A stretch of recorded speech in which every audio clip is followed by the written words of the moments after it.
You are walking through London on a Thursday evening. The sun has set. The streets are busy. You see a pub with warm light glowing through its windows. You check your watch. It is 10:45 p.m. You have 15 minutes to get a drink. Because in 15 minutes, the pub will close. If you have ever visited the United Kingdom, you might have noticed this strange phenomenon. British pubs close early. Not at midnight like in New York. Not at 2 a.m. like in Chicago. Not all night like in Berlin. At 11 p.m. Sometimes earlier. But why?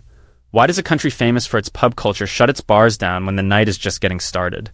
The answer goes back over 100 years, to the year 1914, to a war that changed everything, and to a government that feared drunk workers more than the German army. Let us get into it. The story begins on August 4th, 1914. Great Britain declares war on Germany. World War I has begun. The government immediately realizes that this war will not be won by soldiers alone.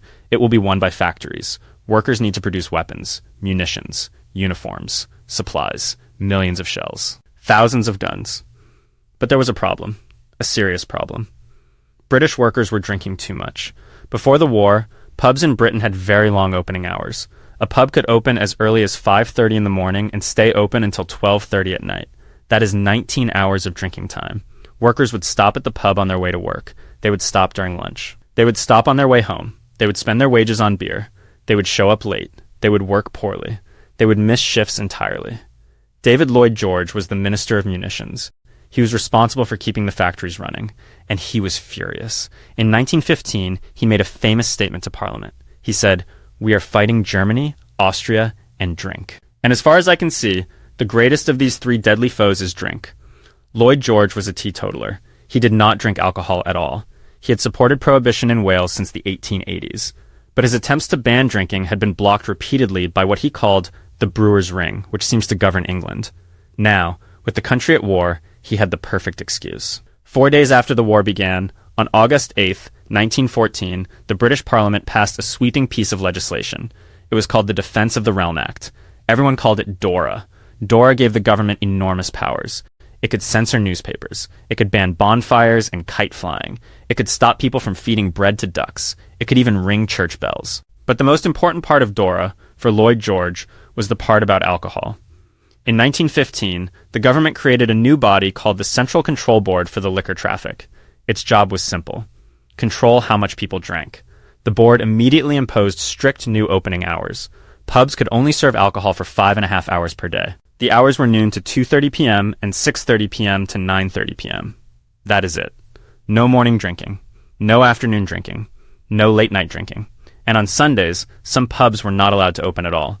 For workers who were used to stopping at the pub on their way to work at 6 a.m., this was a shock.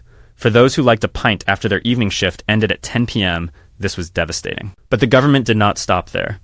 They also ordered brewers to water down their beer. The alcohol content was slashed.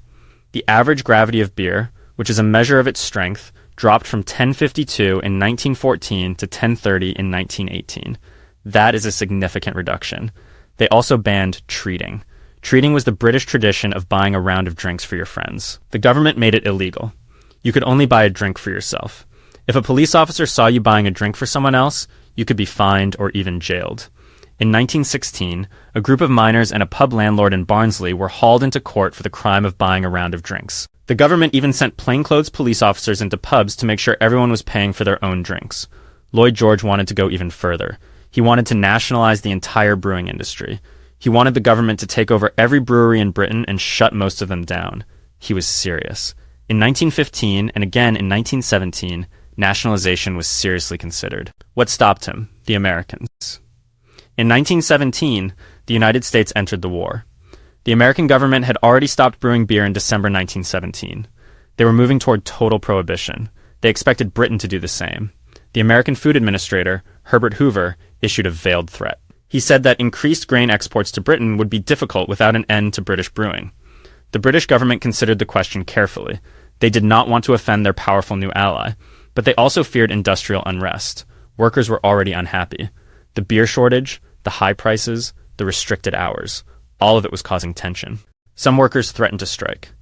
The Home Secretary, Sir George Cave, told Parliament, "The beer shortage is causing considerable unrest and is interfering with the output of munitions." The government backed down. They relaxed some restrictions, but the core rules remained: the 5.5 hour day, the early closing time, the watered-down beer, the ban on treating. After the war ended in 1918, you might have expected the rules to go away. They did not. The Central Control Board was abolished in 1921, but many of its restrictions were continued in the Licensing Act of 1921. The government argued that the pub hours had actually improved society. Workers were more productive. Families had more time together. Men were not spending their entire wages on beer. One observer noted that the restricted hours had a positive effect on family life. Working-class men could no longer stop at the pub on their way to work. They could no longer take their weekly wages straight to the pub and spend most of them before getting home. The new hours forced them to bring their money home to their wives, so the rules stayed. The afternoon gap in licensing hours lasted until the Licensing Act of 1988. That is more than 70 years. For 70 years, British pubs were forced to close in the middle of the day and shut by 10, 30, or 11 p.m. The 1988 Act finally allowed pubs to open all day, but the damage was already done. A century of restricted hours had shaped British drinking culture. Pubs were seen as places for lunchtime and evening drinking, not all-day sessions. The 11 p.m. closing time became ingrained in the national consciousness. Even today, most pubs close by 11 p.m. Some have licenses to stay open later, but the majority do not. And the reason is simple. The Licensing Act 2003 allows pubs to apply for later hours, but the application process is expensive. Many landlords do not think the extra income from late-night drinking is worth the cost and hassle, so they stick with the traditional hours. Today, a typical pub might open from 11 a.m. to 11 p.m., with a break in the afternoon that is no longer legally required, but is still practiced out of habit. The afternoon gap is mostly gone, but the 11 p.m. closing time remains. There is one more piece of this story. A strange experiment that shows just how serious the government was about controlling drinking. In 1915, the government took over all the pubs in the city of Carlisle and the surrounding area. The reason was simple. Carlisle was near a major munitions factory. Thousands of workers were employed there. The government was worried that drinking would affect production, so they took control of the breweries and pubs directly. This was called the Carlisle experiment. The government rebuilt the pubs. They improved the interiors. They offered food and non-alcoholic drinks. They banned standing at the bar. Everyone had to sit down. They banned spirits entirely. They created what they called improved public houses. The experiment was a success. Drunkenness dropped. Production increased. After the war, the government kept its pubs in Carlisle. They did not return them to private ownership until 1971. For more than 50 years, the British government was a pub landlord. So the next time you are in London and a friendly bartender shouts last call at 10:45 p.m., you will know the reason. It is not because British people do not like to party. It is not because the government hates fun. It is because David Lloyd George, a teetotaler from Wales, was afraid that drunk factory workers would lose World War I. The Defense of the Realm Act of 1914 gave the government the power to control every aspect of daily life. And nothing was more controlled than alcohol. Pubs closed at 9:30 p.m. during the war. That crept later to 10:30 and finally 11 p.m. But the tradition stuck. 100 years of restricted hours shaped British culture. Even today, most pubs close at 11 p.m., not because they have to, but because that is what pubs have always done. That is why British pubs close at 11 p.m.